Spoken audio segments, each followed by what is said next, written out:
indescribable.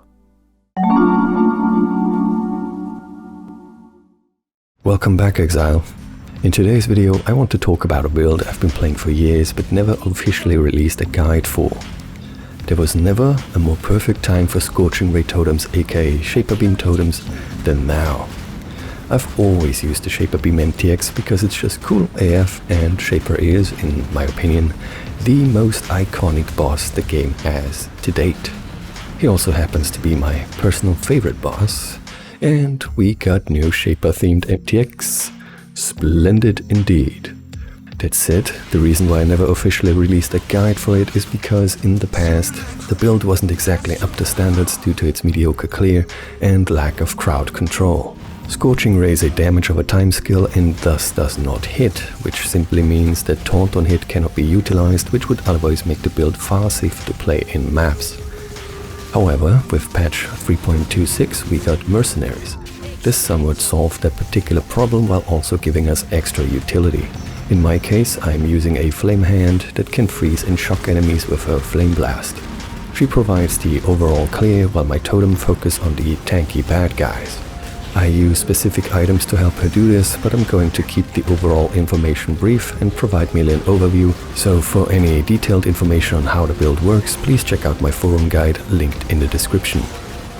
Scorching Ray is a stackable fire damage over time debuff, so slapping this on totems allows us to apply multiple at once. Each debuff can reach 8 stages, which is mainly affected by cast speed, meaning high cast speed allows a totem to ramp up the damage significantly faster up to the maximum. Cast speed also directly affects how fast the beam can rotate, which is essential for when you're fighting agile mobs. Since there is no stun immunity for totems and they can get interrupted when stunned and thus stop casting, I stack totem life and damage reduction where feasible. That means that I'm also using infused channeling support over something like Awakened Swift Affliction, even though the latter would provide more DPS. The spell scales very well with skill level, so any gear with additional gem levels is absolutely crucial. A Corrupted Soul Mantle is best in slot, followed by weapons and amulets with additional spell levels. Furthermore, I amplify the damage an enemy takes by further reducing its fire resistance with the Flammability Curse, among other things. To not die all the time while on low life, I also utilize block and ward where possible. I use ward simply because it doesn't get interrupted by righteous fire and it helps with big single hits that occasionally slip through. That said, I waited quite a long time before I went low life with Pain Attunement until level 87 actually. That was the point where my gear wasn't so bad anymore and I felt comfortable enough with my character to make the switch.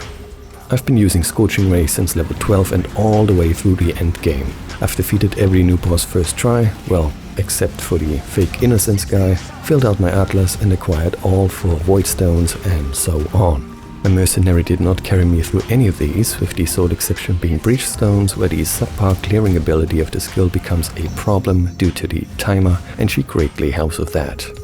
Other than that, no boss gave me any major troubles aside from the usual Maven memory game shenanigans. My character is currently level 97 and I basically stopped gearing him up for now as I've run out of currency. The league has been really rough for me with constant rollbacks and disconnects that resulted in me losing lots of valuable stuff in the process. So the going has been a bit tough in other aspects. Anyway, that's it from me for today. I hope you enjoyed this video and if you did, you know what to do. Thank you for watching and I will see you next time. Cheers!